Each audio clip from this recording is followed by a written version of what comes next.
Well, let's get into the Word. That's why we are here this morning. We want to be changed by the Word, and hopefully the Word will do what it wants to do within us today.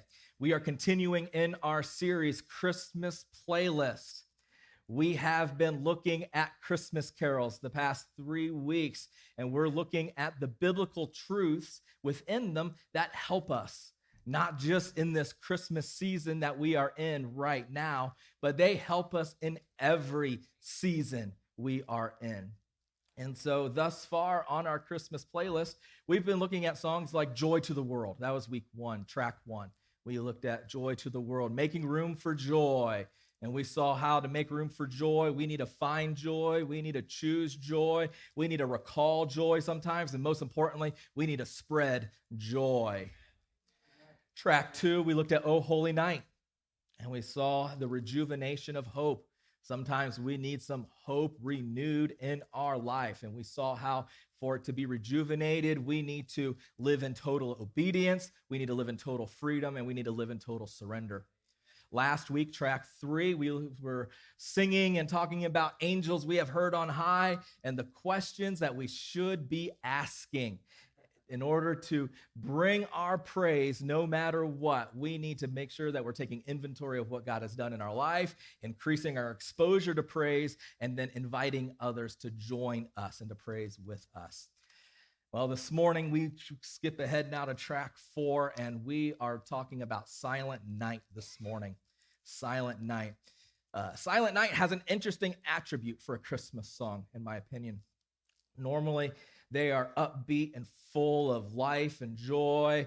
And not that it isn't full of joy, but Silent Night takes a different approach and slows things down for Christmas. The song might be literally the slowest Christmas song that has ever been written. Of course, I'm not including the song, the Christmas song, chestnuts roasting on an open fire. That has no eternal significance whatsoever. It does not count. So you might say, what about White Christmas? Well, again, there's the no eternal significance. But then there's also the fact that Pastor Christy really enjoys the movie White Christmas. And I don't feel safe necessarily knocking the song this morning. So we'll just skip over that. The attribute of slowness is mentioned right away in verse 1 of Silent Night, Holy Night.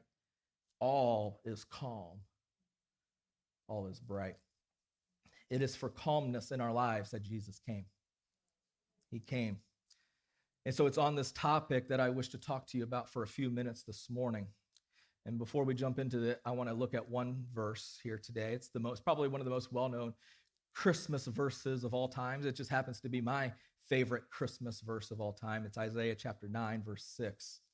For unto us a child is born, to us a son is given, and the government will be upon his shoulders, and he will be called Wonderful Counselor, Mighty God, Everlasting Father, the Prince of Peace. Amen. Amen. Look to your neighbor this morning and tell them it can calm down. Oh, it can calm down. I promise you it can. It can calm down. Verse 1 of Silent Night points out the obvious yet sometimes underappreciated gift from God that's in our lives. Maybe some of you haven't been able to experience this gift of God, or maybe it's been a while since you've experienced this gift of God, but it points it out. Look at this verse with me real quick. Silent night, holy night, all is calm, all is bright. Round yon virgin. I must admit, I was looking at this song all week long. I never really got into round yon. I still don't know what that means, and it's not really important pertaining to the message. At least I don't think it is. I probably should have looked. Just one of those weird things. Round, still don't know what that means.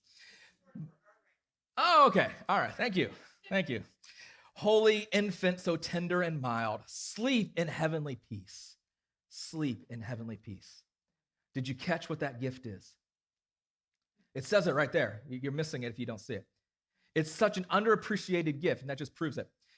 It says it twice. There is nothing quite like a sleeping baby.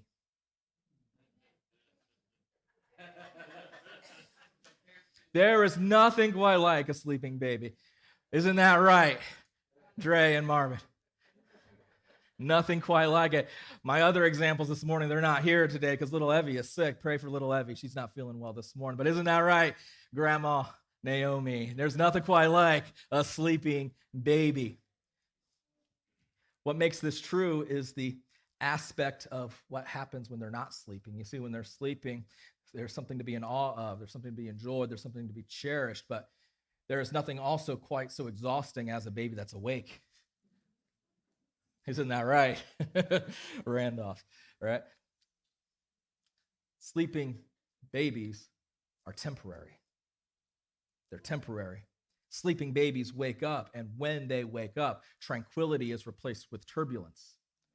Peace is replaced with unrest. Calm is replaced with chaos. And the song Silent Night validates this. Verse 1, all is calm, all is bright. Verse 3, shepherds are quaking by verse 3. Because there's nothing quite like a sleeping baby. This side of heaven, calmness comes in seasons.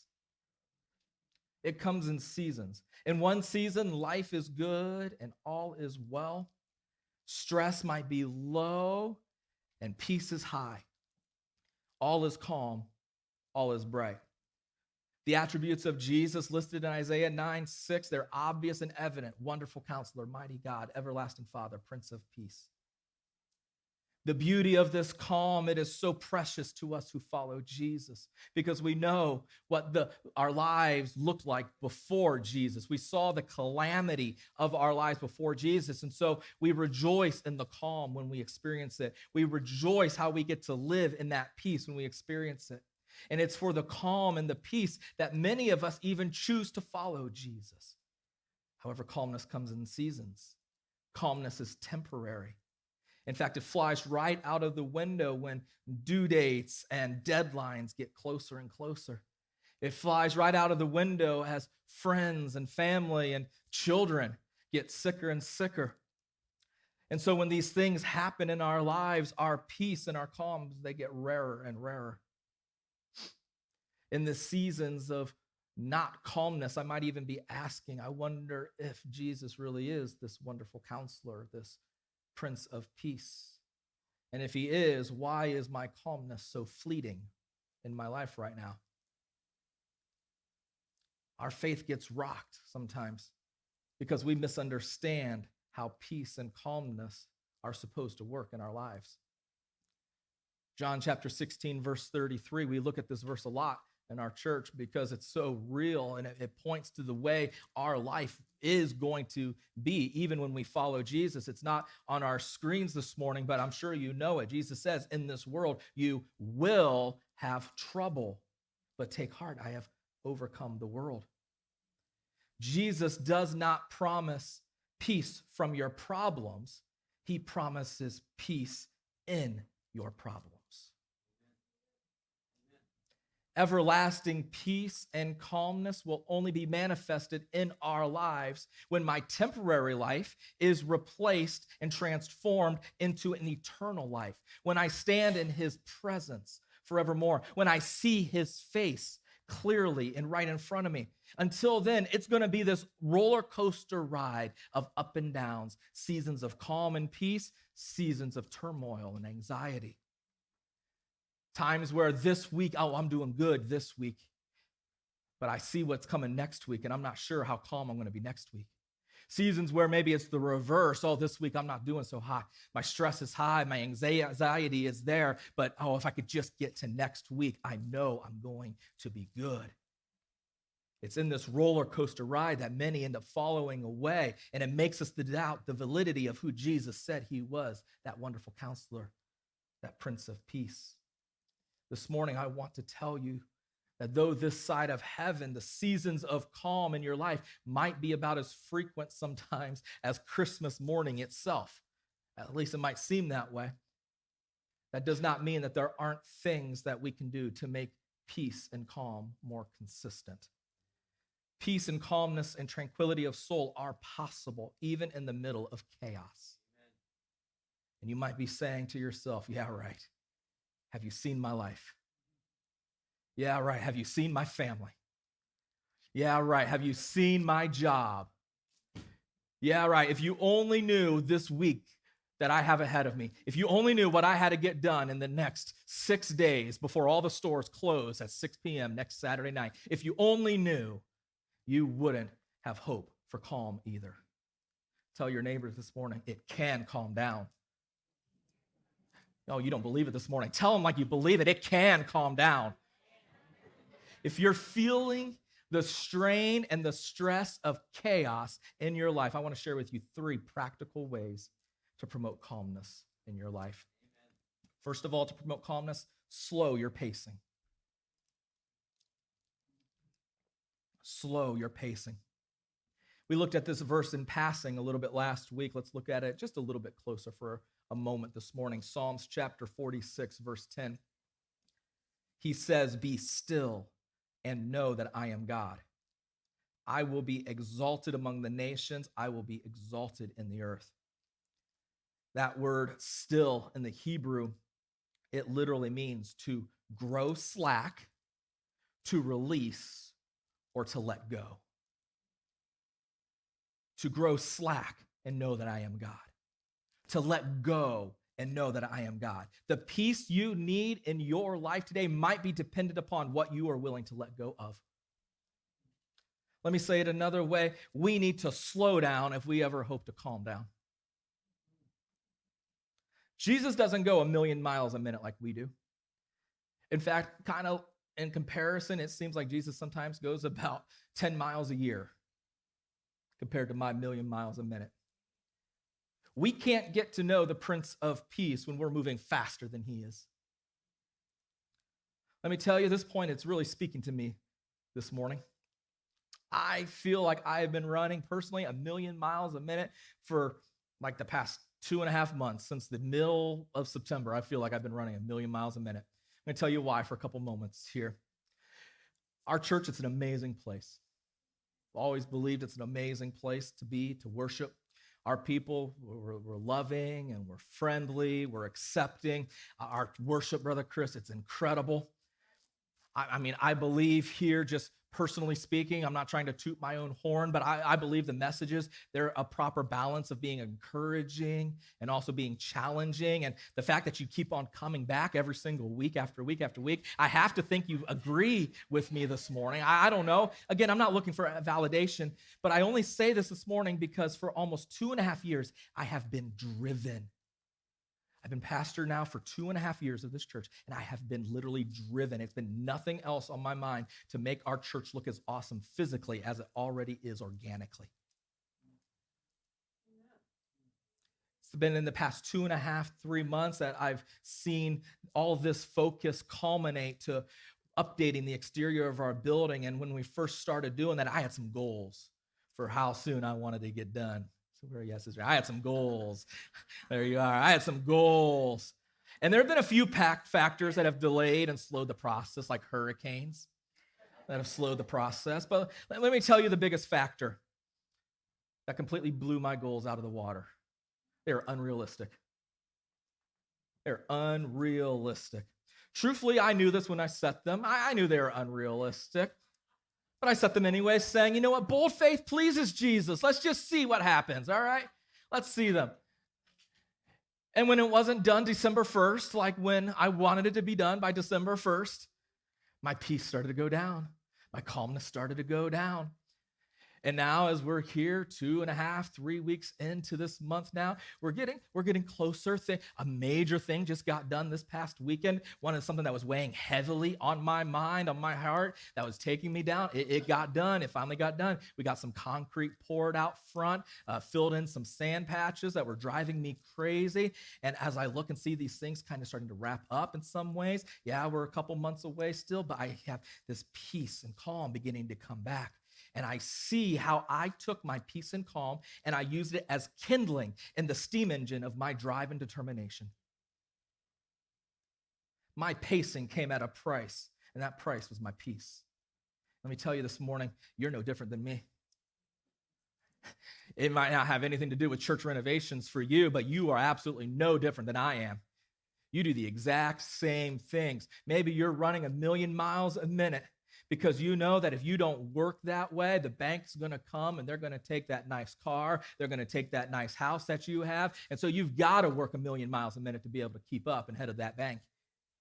Some of you, you're working and running 1,000,000 miles a minute because if you don't keep that busy, you think you're going to lose your mind to boredom and to idleness. And so you run 1,000,000 miles a minute just to keep busy. Some of you are running 1,000,000 miles a minute because other people are depending upon you too. If you don't run that 1,000,000 miles a minute, they're not going to get to see the doctors that they need to see. They're not going to get to the appointments they need to get to. They're not going to get to the schedules that they need to do. And so they're dependent upon you to be running your heads off. Maybe you're running 1,000,000 miles a minute this morning because that's all you know how to do. You've been running 1,000,000 miles a minute for the past 3 decades and you don't know how to stop. Do you know how the song Silent Night came about? Have you ever heard the story? Sister Margie, I was relying on Google and the ever reliable source of Wikipedia for a lot of my information on that. And so Sister Margie, she handed me a book this week, let me borrow it. It's this little book about all the back history of these Christmas carols. And I was reading about, and it was already compiled for me how Silent Night came about. Silent Night came about on the fly on a Christmas Eve in 1817. An assistant priest by the name of Joseph Moore, he's the assistant priest at St. Nicholas Church in Obendorf, Austria. He's making last-minute preparations for the Christmas Eve service.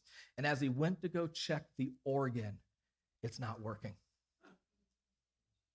I can tell you from personal experience, nothing will make you lose your calm quite like sound equipment not working the day of service, brother. Nothing will make you lose your calm quite like that. He starts troubleshooting just like we do nowadays with our modern soundboards and equipment. He starts troubleshooting. He's looking. He's struggling frantically. He's messing with the keys, messing with the stops. He's messing with the pedals. He crawls behind the whole console trying to figure out what's going on, trying to find the problem. He can't find it. I've been there. It's a relief, Brother Chris, that sound issues aren't a new problem of this 21st century. 200 years ago, they were trying to figure out how to get organs to work on a Christmas Eve night. Despite all his efforts, the organ stays silent, and so he's desperate to get something musical for their Christmas Eve service. And so he pulls out this poem that he wrote 2 years before, and then he goes to see his friend, Franz Gruber. Moore explained the problem he was having, and he asked Gruber if he would be willing to write the musical accompaniment to this poem, Stille Nacht. And the arrangement, at the very least, could be sung by the choir, maybe led by a guitar. Gruber accepts the request, and a few hours later, in a candlelit sanctuary of St. Nicholas Cathedral, the song Silent Night was sung for the first time. What should have taken weeks, if not months, took literally hours. And that song has endured for 205 years this coming Saturday night. Maybe to experience peace in your life, that peace that surpasses all understanding, that peace that doesn't make sense, you need to let go of all that makes sense. And something might need to break down in your life so that you can finally slow down. See that broken organ that's in your life as a gift from God, meant to help you take control of your pacing, meant to help you regain the peace and the calm that is rightfully yours because it's given by the Prince of Peace this morning. Secondly, today, to promote calmness, check your proximity. Check your proximity. Jesus said in Matthew chapter 5, verse 9, "Blessed are the peacemakers, for they will be called children of God." I was really torn about including this verse in this point this morning because in today's message, it just doesn't seem to quite fit. Let me tell you how I got to this point.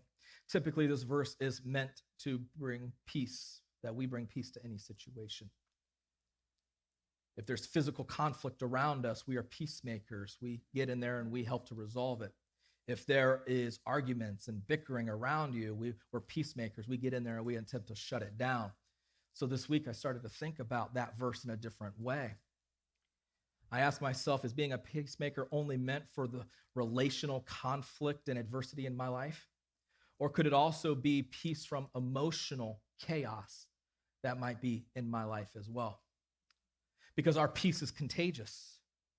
As the Prince of Peace inhabits us, peace within us should flow through us to other people. And so when we walk into stressful situations at work, we're peacemakers. We're peacemakers. We don't escalate anxiety.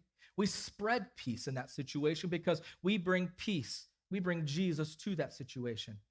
When we're in chaotic family gatherings, like some of you might have to be in this next weekend, we don't escalate that chaos. We bring down that chaos because Jesus is in us, peace is in us, and peace is working through us. If peace is contagious, that means if we are not on our guard, that would mean stress and anxiety is as well. And I was wondering if there could be people in my life that are costing me my peace. I was wondering if there might be people in my life that are costing me my ability to be calm. We don't like to admit this, but even us peacemakers, we can be easily influenced by other people. Our emotions can be driven by others more than what we give it credit for. If you've been experiencing a lack of peace or a lack of calm in your life, it's time to take inventory of who is close by, because there might be people in your life who shouldn't be. And I'm not talking about the people that you're stuck with. Jesse, I told you I was going to talk about you for a little moment because I was just speculating in my mind what this might look like in the life of a teenager. And I just didn't want to throw Grace and Noah under the bus again. So I was speculating.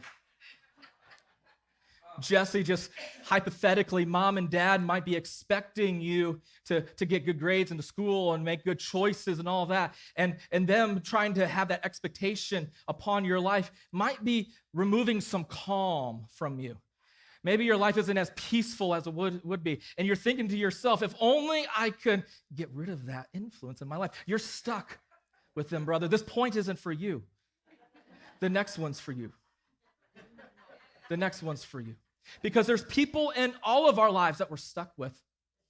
You can't remove everyone from your life, but there's people that we do allow into our lives. Maybe it's through social media. Maybe it's through neighborhood gatherings. Maybe it's through just the complete strangers sometimes that come interact with us and they're costing us our peace. I thought about 3 ways other people cost us our peace.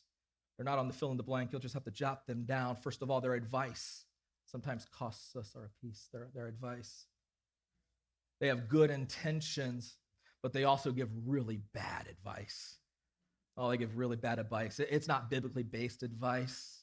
It's not what would Jesus do kind of advice. It's what would sinners do kind of advice. You know those kinds of good-willed, good-hearted people. It's the advice that makes sense from a worldly perspective, but from a kingdom standpoint, it's out of place and out of touch with how believers are meant to live. And because their advice isn't rooted in Jesus, it's not rooted in kingdom principles, when you follow it, the resulting fruit won't be anything from the Prince of Peace, meaning peace and calm cannot be the result. Not only do the advice of other people cost us peace, also the actions of other people cost us peace. And you might not even know who they are. They might be a stranger who cut you off and then started to drive too slow.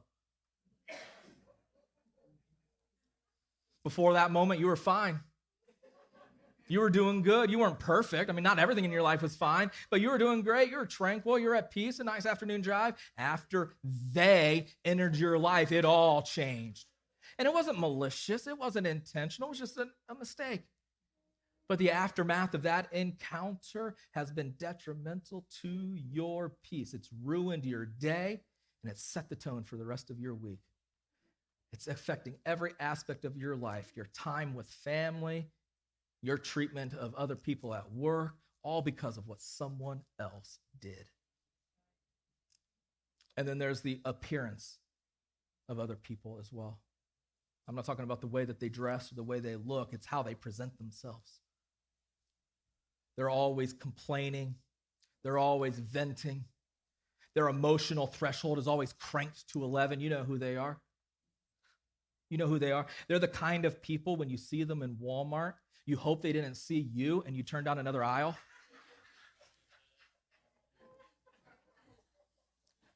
They're the kind of people in your life that when you ask them, hey, how are you doing? They let you know how they're doing. Because you never want to really know how they're doing. So you have to find the safe way to ask. You don't even ask anymore. You just say, hey, it's so good to see you this morning. Just so you know, I happen to just say that to everybody. So don't be offended when I say that. It's just the way I've gotten myself into a mode. It's nothing against you, I promise. I just do it. I just do it.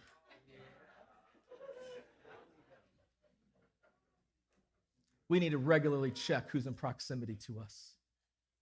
We need to be aware of those who are helping us grow in peace. We need to be aware of who is taking us away from peace.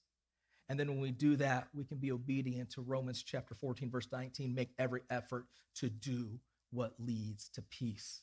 And what might lead to peace might be cutting some people out of your life. It might be letting them go. And the weight of what they bring into your life and the anxiety as you let them go, it goes down and the calm goes up. Finally, this morning, to promote calmness, evaluate your practices.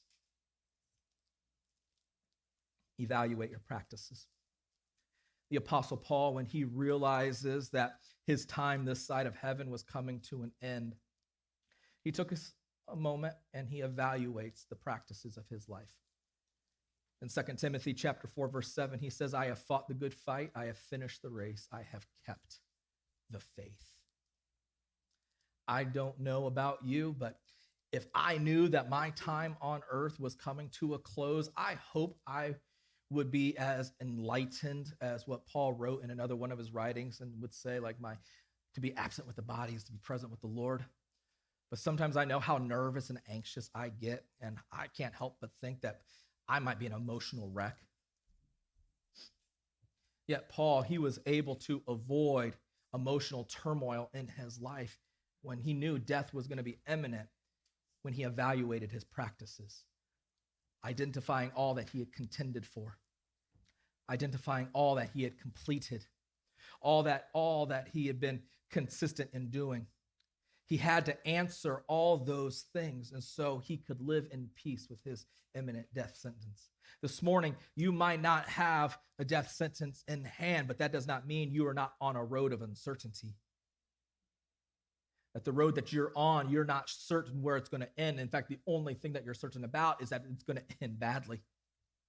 Whether you're facing certainty or uncertainty, it is your calm is being threatened, and it's time to evaluate your practices. It's time to start asking, what do I do to promote peace and calm in my life? Because right now, it's those practices that are going to carry me through. There's so many things that we can do that affect our emotions level, and they're not even spiritual. We'll talk about the spiritual ones in just a couple seconds. They're not even spiritual. They're just so practical, down to earth, like your eating habits and your sleeping patterns. You brought me to it, brother, your sleeping patterns, your entertainment sources, what it is that you put into your mind, how it is that you treat your body.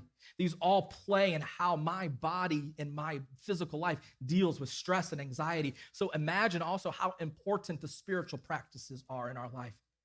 Well, of course, we need to pray more when our peace is being threatened. So we need to evaluate, how is my prayer life doing?